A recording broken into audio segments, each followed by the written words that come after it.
Hey, I'm Chuck. I'm alcoholic. Wow, it's really good to be here. I didn't do anything to prepare, so I know that there's a good chance that my higher power will speak through me tonight, because I hadn't planned what I'm going to say. But this is my home group, and to me it's kind of a rite of passage for the day. Just speaking from my home group, I've spoken a couple of other times, but this is really, really, really special, and I appreciate what you said, Hannah. So my sobriety date is April 25th, 2015. So I've got a year and a couple of months. I'm 44 years old, 5'8.5" and 180 pounds, and I've only got on one sock right now. My man Fred, we normally, you catch him at the morning meeting, and I used to go to that meeting a lot. I can't anymore because of my work schedule, but he's the one that coined that nickname of mine, One Sock Sauls, because I used to walk around with just one sock on when I was living with him and Jason. And there's more to that story, not really a lot more, but I'll share that later. And I've got a sponsor. My sponsor's got a sponsor. They're both in this room. I appreciate that support. I appreciate you coming out, Fred. I can just feel the love in this room. And I'll probably cry, but that's all right with me. If it bothers you, just stop your sponsor. I'm going to kind of start and end with this. If we can do it, then anybody can do it. Because, that's what this whole thing is about, is us getting together and conquering a problem that was bigger than me. And you guys showed me how to take care of it. And, I want to tell you tonight, what I was taught by my sponsor to do to take care of this problem. And, that's a miracle. Every single day it happens. It's an absolute miracle. I do think that I was born, genetically and things like that with alcoholism, and, showed signs of being a piece of crap, even before I started drinking. My child, I do have one dramatic thing that happened as a child. It's pretty much my earliest memory, but it's not abuse or anything. But it certainly affected me. And it's something that I've used a lot in a manipulative way. That's one of my biggest character defects. So I'm kind of telling on myself before I tell this. I'm not trying to have a pity party. It's just, pretty much my earliest memory. But I did, for a long time, use that as a way to get attention and get things my way. But so when I was a little kid, a friend of mine died. A little girlfriend I had, I was about 6 years old. She died of brain cancer. And when my mom carried me they had her casket at her home. And when my mom carried me there, it was she checked me out of school, and she was taking me there to see her. And, I was confused about everything already. And when I walked in, her mom got up and went and her name was Misty. She went and got Misty out of the casket and rocked her in a rocking chair. And that's one of my earliest memories. And I knew there was something wrong with that. My mom immediately, took me out. I remember she was carrying me. I was probably a little bit big for her to be carrying me. And I ended up getting a lot of attention for that. A guy named Mac Willingham, he may have been the first director of the Samaritan Colony, but he was certainly one of the first, was a real good friend of the family at the time and really helped me through that as best he could. But it was really my first resentment, and I didn't know what resentments were. And I was resentful that God created a lot of fear. I was always afraid, that I could die, really afraid that my parents could die, because I was like, well, if God can take this little friend of mine out, he could take anybody out. So that really created a lot of fear. And, it definitely had an effect on me. The rest of my childhood, it was really good. My mom was a little overprotective, just out of, love, nothing, too crazy, but I couldn't like walk over to the next door neighbor's house. But we would play through the fence.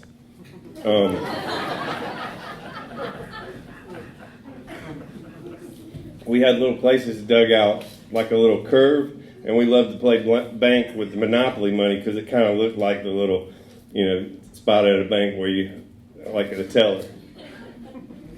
But and in fact, we've got a picture. I've got a black and white picture of that. My dad was a really good photographer and taught me a lot about photography and video and sound, mostly at our church. And so a lot of the way I look at life is those little snapshots. And so I'm going to share some of those with you tonight. I had a PowerPoint presentation I was going to do, but I couldn't get my projector to work. I thought that would be a really unique way of telling my story, but so I'm going to kind of build a little collage here. My childhood was pretty good. I did a lot of acting, and I was pretty good at that. Like children's theater over summer.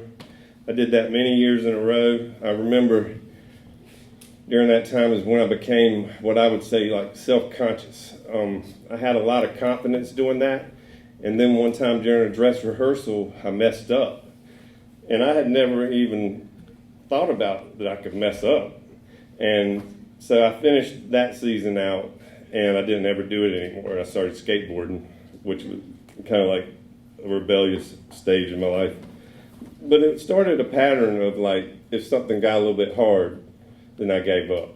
And I still, it's still one of my character defects that I have to work on and pray on today. My first taste of alcohol was during that time. There was like an old-time drugstore in downtown Rockingham called Mabry's, and like they had the old soda fountain. Kind of giving up my age there, but and I remember my dad told me to go over there and tell him that it's for, he was saying tell him it's for me, and tell him you want an ammonia Coke. And so it was a Coke with spirits of ammonia in it. And I knew there was something weird because of the way he said, tell them it's for me. I really am not sure if they would have given that to a kid, because it's really spirits of ammonia. A lot of people probably haven't never even heard of that, but it's really, really high alcohol content. And I've looked it up, like Googled it, and people used to drink it for hangovers. I'm not sure whether or not my dad was an alcoholic or not, but he might have been. I never saw it. But that could be a hint to that. But certainly grandparents on both sides of my family were. So, and also, I don't know if they would have sold it to a kid anyway, or if maybe they put more in it because of what I told them. So, the next day I had the password, so I went and got a couple.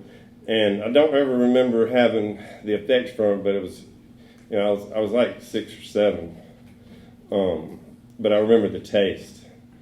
And I don't really want to, I really want to get in recovery pretty quick, so I'm going to fast forward to high school, which is my first real, first time I got drunk. And the first time that I ever, drank at a party, it was a hotel party.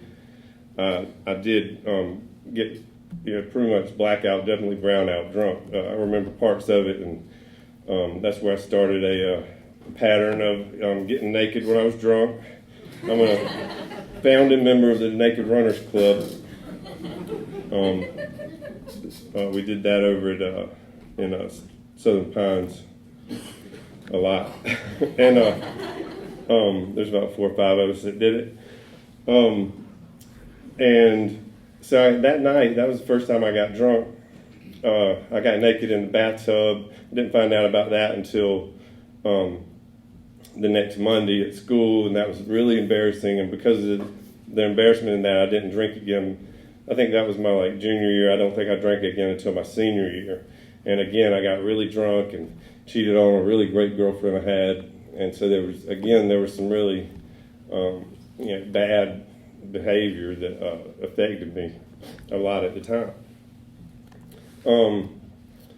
Then I went to college, started experimenting with other stuff. I'm going to leave it at that because I have a lot of respect for AA. But there was other stuff involved.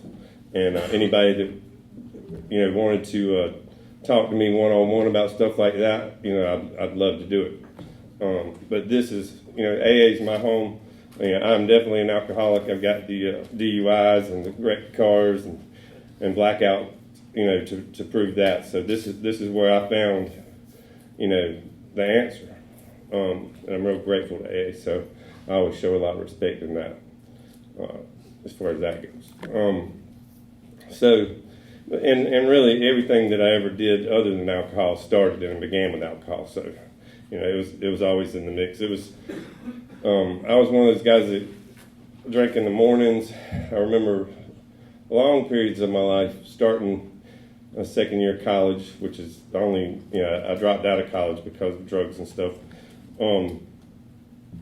I would take 3 shots of liquor in the morning, fresh out of bed, take some grits and mix it up in just some warm water and drink that down just to make everything stay where it needed to be. And that was the way I got started, every morning.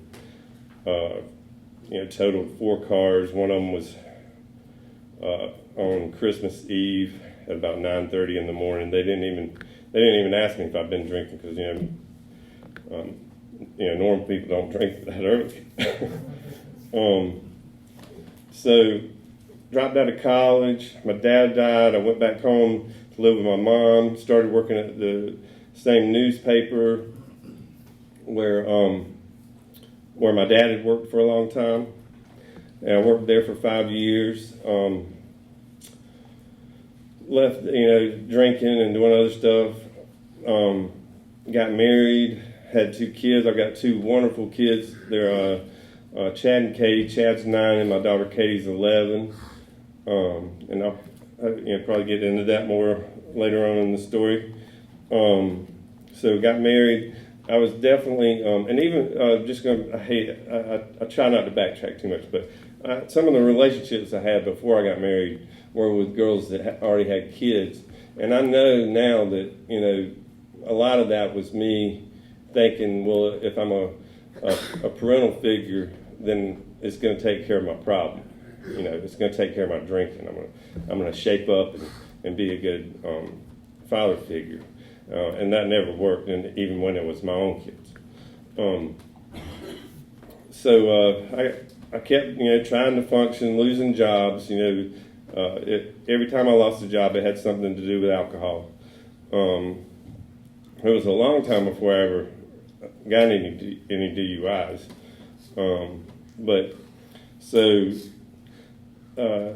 Was married for 8 years. Left my wife, just like packed up and left. I'm just gonna, I'm not here to say anything bad about anybody, but our relationship was abusive both ways, and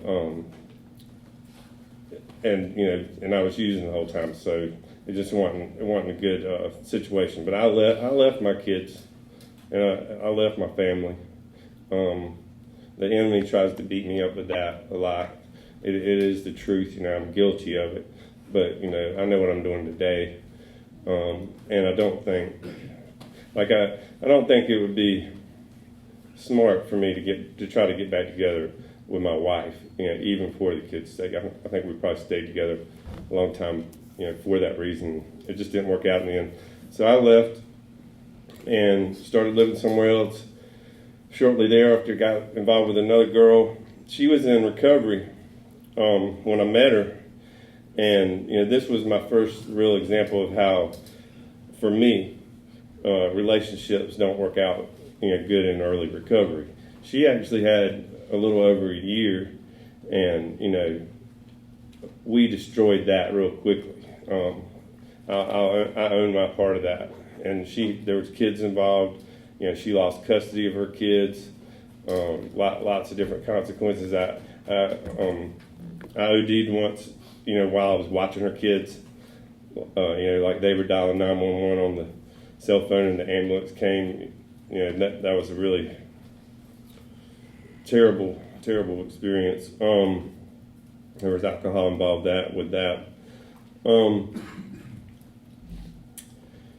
I've been through the colony 3 times. I haven't said it yet, but I am a chronic relapser. I actually know most of the people in this room. Most of y'all have more time than I do.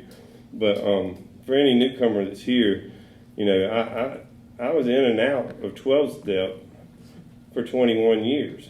For 21 years, that's a lot of failure. That's a lot of not, I don't like to cuss either, but I was like half butting it. I was just half doing it, not really committing myself to it. Like I used to, if I saw somebody and they said, yeah, what are you doing? And they're like, well, AA is the biggest part of my life now. I would say like, oh, that's so sad. And today, I would say that to somebody, and it doesn't matter to me, what they think of it. AA is, it's the biggest part of my life now.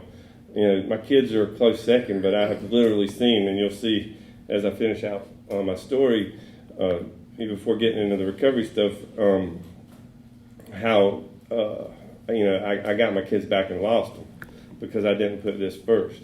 But, AA is the biggest part of my life from the time that I wake up, from the time that I go to bed. And, I've done the experiment where I take that out of the equation and seeing what happens. And it's just a follow my face kind of thing. So the first time I went to the colony, I didn't get anything out of it. And my point there is that don't ever stop trying. I had a lot of people that encouraged me, like Robert Smith at the colony that spoke here last month. He never gave up on me. My mom never gave up on me. And I gave up on me all the time, every day. I would, it got to the point where, I would be saying at night, I'm not going to do this again tomorrow. But I would also make sure I had some wine or some liquor right there by the bed so that when I woke up, I could start drinking again. I'd wake up at 2 o'clock in the morning and drink a little bit and go back to sleep. I just had to have alcohol in me all the time, and that was just like, that was just normal. I did other stuff, but alcohol was going to be, I didn't even consider it like a drug because that was just what I did, throughout the day. I usually kind of maintained a buzz, and then at the end of the night, I would drink until I passed out. That was absolutely the normal. So the second time I went through the colony was in 2012, and that was when I tried pretty hard. I might have been 3/4 button it. Like I went to the colony. I went to Bethesda. It was before they had opened the Samaritan recovery homes that I live in now. Went to Bethesda for 6 months. Where's Eddie at? There he is. And did my thing there. Met Fred and moved out of Bethesda after 6 months, which is what my contract was set for. Lived with Fred. Started seeing the kids every other weekend there. Got a scooter, and this was all in like less than a year. Got a scooter. Had a couple of jobs I was working. Things were real good. Had my sponsor. Actually had a different sponsor then, but I was working the program. I got to like 9 months and relapsed and got right back on the horse and got to about 11 months again after that. During that time, I moved away from Fred's to Wes's and out in a trailer in Pine Bluff. Shortly after that, I got a car. I got my license back, and I got a car. By then my kids were. It was like every weekend, and then some stuff happened with their mom, and they ended up staying with me full time. Wes went. I don't think Wes might have been mentioning it, but Wes went off. He had to go help take care of his father-in-law, so he moved out of the trailer. So now, and I had gotten a pretty good job back that I'd had in the past. So I was making good money. Had the kids back full time. Single dad. Car, driver's license. And then I didn't need y'all anymore because y'all were giving me everything I needed back. I didn't need you anymore. I'd also kind of stalled on my 4th step by then I did have the sponsor I have now, Ryan, and I kind of stalled on my fourth step. He told me he wasn't going to ask me but 4 times about it, and that's what he did. And after that, I was like, I don't have to hear him bugging me about that anymore. So I stopped going to, it's the same thing you hear from everybody, and that I'd heard before too, and just didn't listen. I stopped going to meetings. Why? Well, I got kids full time now. I don't have time to go to meetings. Today I would say because I will have them back if I keep doing what I did today. Today I would say, well, I've got to go to a meeting because I got the kids now. Today I say I've got to go to a meeting because I've got my life now. It's just it's the only thing that works for me, and so this is a painful lesson that I learned that I'm still paying for today. Was that I cannot take this out of the equation. I'm real comfortable with the word slavery. I used to be a slave to alcohol, absolutely, and in many ways, I guess it's hard to use the word slave without negative connotation, but that's what I'm trying to do here. I'm a slave to AA. I have to do this. I do not have a choice about it. And I'm also grateful that I love coming to meetings. At some point in time, that changed. I always went to meetings, but I was like, when the meeting's over, okay, let's go. You're talking about a cookout. I see y'all enough. I don't need to hang out with you. I see y'all for an hour every day. Whereas today, in this room right here, this is my family. I literally feel y'all's love. I feel it. This is what keeps me sober. I love coming to meetings. I like going to other meetings too, but this is my home group. Everybody that wants to do this AA thing should have a home group and a sponsor. That's a fact. It's not like me being cocky or anything. And while we're talking about that, it's like there's the difference between like confidence and overconfidence for me. Confidence is me knowing that when I wake up in the morning and I do what I was taught, which for me, and this equation can vary slightly, but I'm confident that when I wake up in the morning, like I did this morning, I read page 84 through 88 of the big book every day. And I'm not saying I've never not done it, but it's rare that I've missed 2 in a row. I read page 84 through 88. This is the equation that I was taught that has saved my life.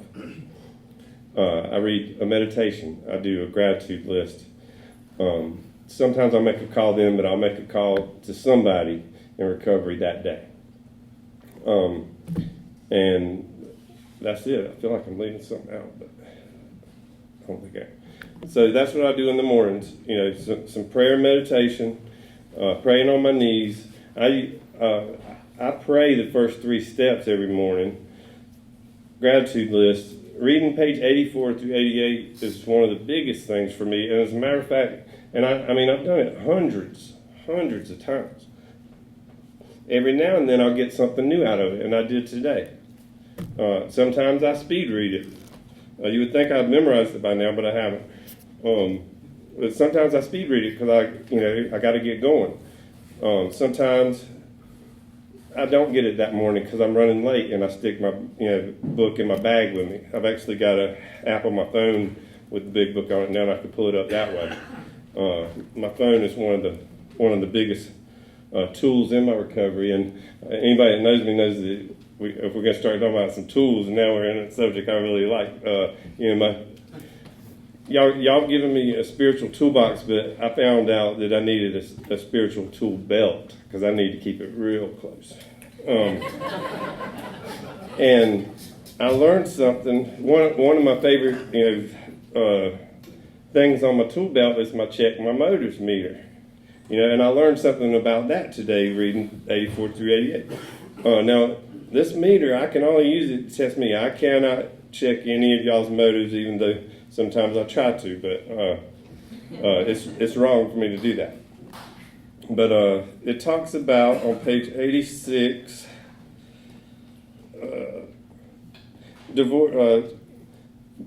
especially asking that it be divorced talking about, let me get to the beginning of the sentence. Before we begin, we ask God to direct our thinking, especially asking that it to be divorced from self-pity, dishonest, or self-seeking motives. So that's kind of like the bottom end of my motive scale is my new thing. I'm picturing my motive meter more, like seeing what it says on the meter. So it's like if it's going to the self-pity, dishonest, self-seeking, that's the wrong side. The other side says God on it.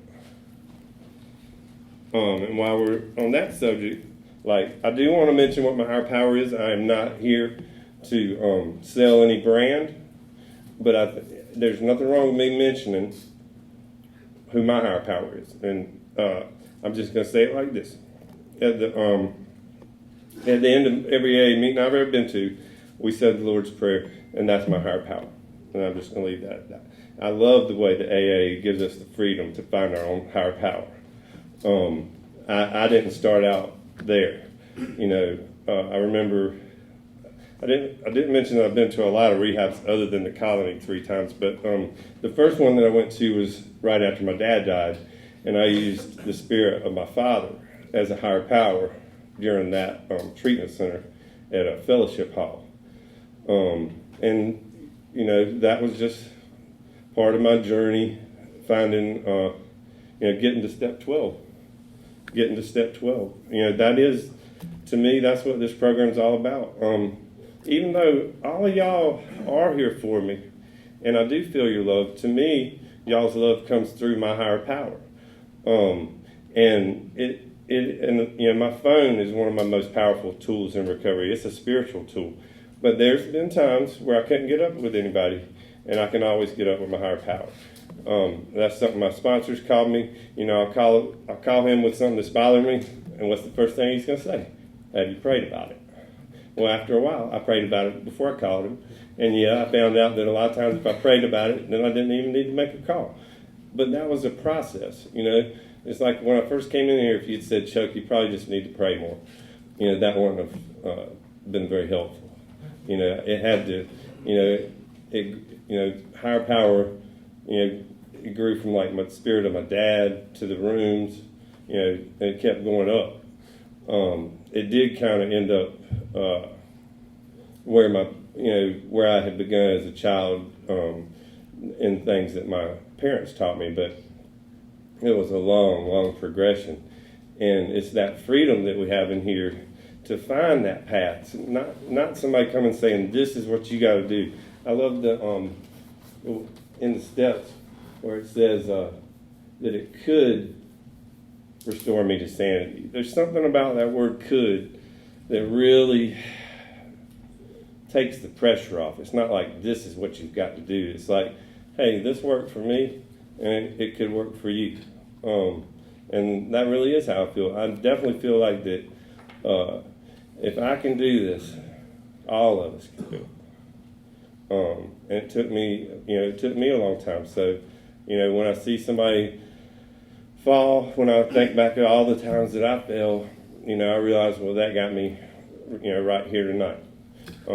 It is, I think, I am nervous, but I think there's something humbling about being nervous, and I want to be humble. So, I appreciate that.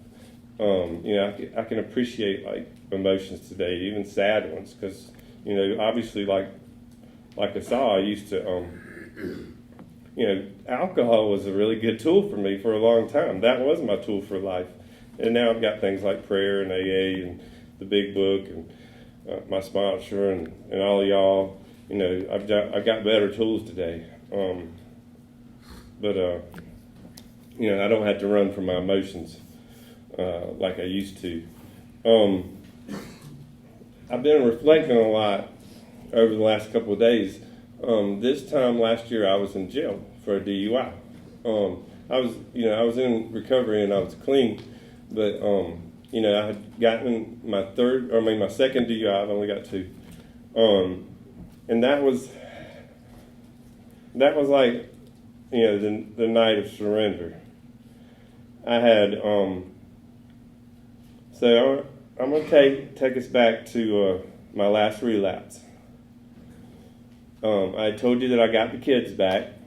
stopped going to meetings, so I wasn't spiritual anymore. My daughter, for a long time, would not have anything to do with her mom. So I always had the kids with me. And in a way, I was relying on that to keep me clean because they were just always with me. Like right before the day before Halloween, Katie all of a sudden forgave her mom. I mean, like before that, if she saw her mom pull up, she would go hide in the closet, and it's not from her mom physically abusing her. So she just forgave her for some reason, which I thought was awesome. I don't want my kids to hate their mom. And so Halloween was the next day, so she was going to take both of the kids for the first time since I had gotten them. There was many times that Chad would go with her, but I always had Katie with me. So it was like an entitlement thing. Okay, finally I've got a break from the kids, and I love my kids. Y'all know what I mean. If you got kids, you know what I mean. Finally, I got a little break, and I can tell you what I should have done. When that thought came on me was pray the 3-second prayer, which is a really powerful tool of mine. If prayer is the 18-volt DeWalt, 3-second prayer is the quick, Phillips head bit that you need all the time.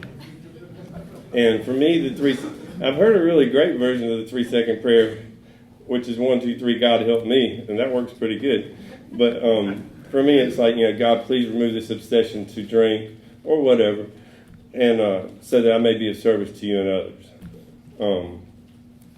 And that's certainly a tool straight from the book that when I'm starting to have thoughts like that, I need to pray about it, talk about it, and go try to help somebody else. And that formula by itself is just golden. It's just about, and sometimes helping somebody else can just be cleaning something for me. If I don't have somebody around that I can immediately help, cleaning stuff, that's helpful. And I mean like deep cleaning. So anyway, it was Halloween. The kids were gone. I laid down on the sofa and thought about, am I going to go to this party that I'd seen a guy from my past the day before at the grocery store or something. He was telling me about a Halloween party he was having. And I really honestly did not, I had heard of the 3-second prayer then. I didn't think about saying it, or I might have. I can kind of see that as a spot where that would have been a really good thing to do at that time, but I also know that everything works out the way God wanted it to. But so that night I made the decision that I was going to go to that party and drink, and I did. It started about a 4-month-long relapse that ended in me. I was videotaping a wedding in Richmond County. The reception was at a winery. They had free wine. I drank to a blackout level. I remember some things about it. At the end of the night, I know that I was kind of friends. I knew the people that I was doing the wedding for. They got my keys from me. They said, we'll make sure that we get you home. I gave them the keys. I remember that. I remember being in the car. They loaded up my stuff. I'm riding in my car in the passenger seat. I remember them explaining that there was somebody following us, so that they could drop my car off at my mom's house because they weren't going to drive me all the way back to Pine Bluff. My mom lived in Rockingham then. And I remember looking back and seeing the car behind us, and they were like, we got to make one other stop to somebody else that was drunk that they had to drop off near my mom's house. Well, while they were taking them in, I jumped in the driver's seat and left. And I do not remember doing that. I wrecked my car. It was just me and totaled my car. There was kind of a really neat experience. I woke up and the airbags were deployed, glass was everywhere. It was before the ambulance and police had gotten on the scene. And there was a dark, there was a shadowy figure outside, and it was a female voice. and just say, it's going to be all right. And that was a real, turning point. When the police did come, I was like, yeah, I'm drunk. The book talks about that we do things like at the worst possible time. I was 1 week away from being off probation for my first DUI. And I do want to mention that my first DUI was with my son in the car at 10:30 in the morning. And it's, the sad part about that is not that I got caught doing it once, it's that I ever did it. I remember the second time I went through the colony, one of the questions was like, what's the worst thing you ever did? And I said, that. But at that time, what I was really talking about was that I got caught doing that once. I mean, I did that hundreds of times. And that's just an example of, the hopelessness that alcohol took me to. I'm actually not the kind of person. When I'm being who God wants me to be, I'm not the kind of person that would, drink and drive with my son in the car. And that's today. I'm trying to be who God wants me to be, and y'all have taught me how to do that. I appreciate it. So I wrecked that car, got my second DUI, and this kind of brings me back to a year ago. Yesterday was my court date. It had been postponed a lot for that second, actually for the probation violation. That's what I was, anybody that knows the whole DUI thing, I was in much more trouble for the probation violation than I was for the second DUI. I'd already been to court on the second DUI and got like a year, probation. Whereas my first DUI with my son in the car was the highest level DUI you can get. And it was a 2-year sentence, suspended to 2 years probation. And so now I'm looking at getting that activated, a week short of, being through with it. Well, as far as when the violation happened. So it got postponed a lot. A year ago yesterday was the court date. They gave me 18 months. And it was also, my mom was dying at this time of lung cancer. I got to mention that my mom, the second time I went through the colony, she started playing the piano at the colony. And I know that there's at least a few people in this room that, met her when she was playing piano out there. But she was dying of lung cancer, and I'm in jail, and I'm thinking, I thought at the time, that I was going to be there for 18 months. I was trying to see whether or not I'd be able to go to the funeral. It was in a different county, and I was told that wouldn't happen.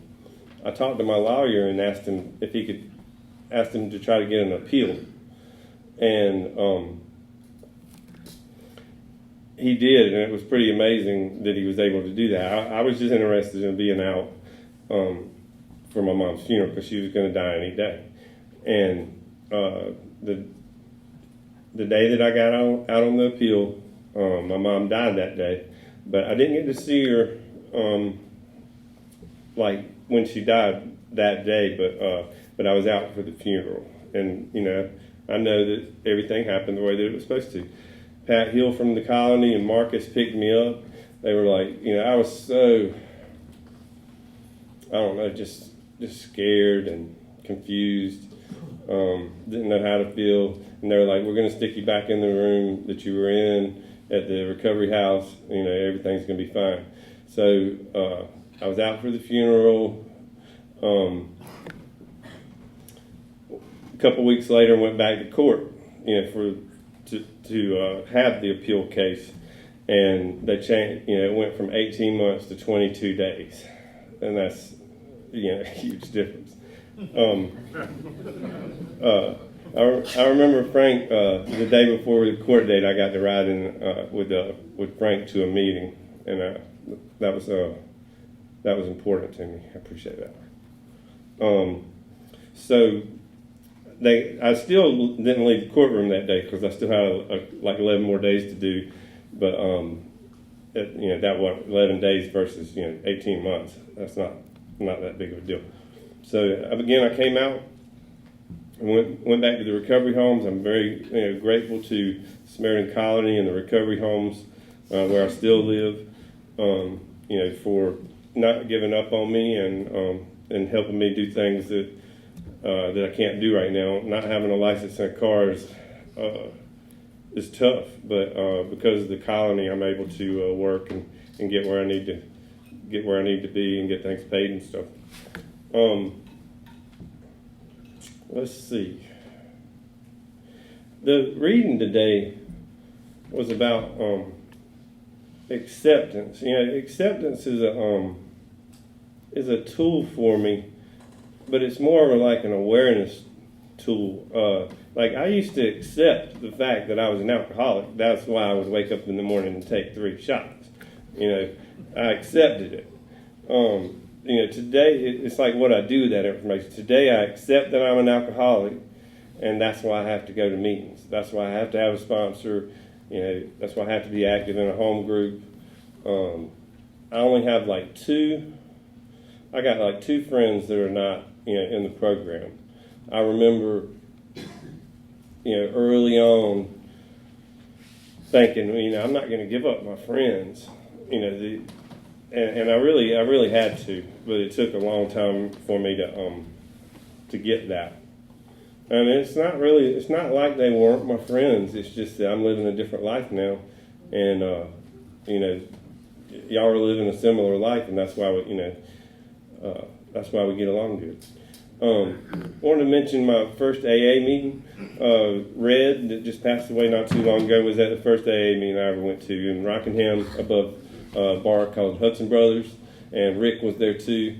Some of y'all know Rick. I remember that first AA meeting, and Red was a neat guy and welcomed me. I think there was maybe 6 people there, and I might have come there with somebody, and I know there was 2 other people that had never been at that group before, but I can smell the leather chairs. Red was a really neat guy, and Rick was my sponsor for a short period of time, but I didn't use him like I needed to. This is an amazing program. It has saved my life. It's the only reason I've got a life now. I really want to thank my sponsor because he's the best sponsor in the world. I don't understand why people are not lined up just try to get him to be their sponsor, but I'm also glad they're not, because when he gets a new sponsee, I get a little territorial. And also if you haven't spoken yet, if you haven't chaired a meeting yet, look forward to it. It's really a lot of fun. Sure, I was nervous getting up here, and I want to thank y'all for listening, because I know that this helped me. I know that. In a way, I'll be high, I don't mind saying it this way, I'll be high off of this for a couple of days, spiritually. And so I wouldn't want anybody to miss out on that. So anytime you get a chance to do something like that, and that's a good reason to have a home group. Home group's important. It doesn't have to be this one. It doesn't. It can be the morning meeting. It doesn't really have to be one of the official AA meetings. When I first started coming, the Wilder building was the meeting. I didn't even know the different groups and names of everything. And you don't have to. This building's awesome. Primary Purpose is awesome. The recovery in this area is unbelievable. There's been a couple times that I could have moved away, and I don't think I would survive. This is where I belong. It's a really good feeling to be standing up here right now.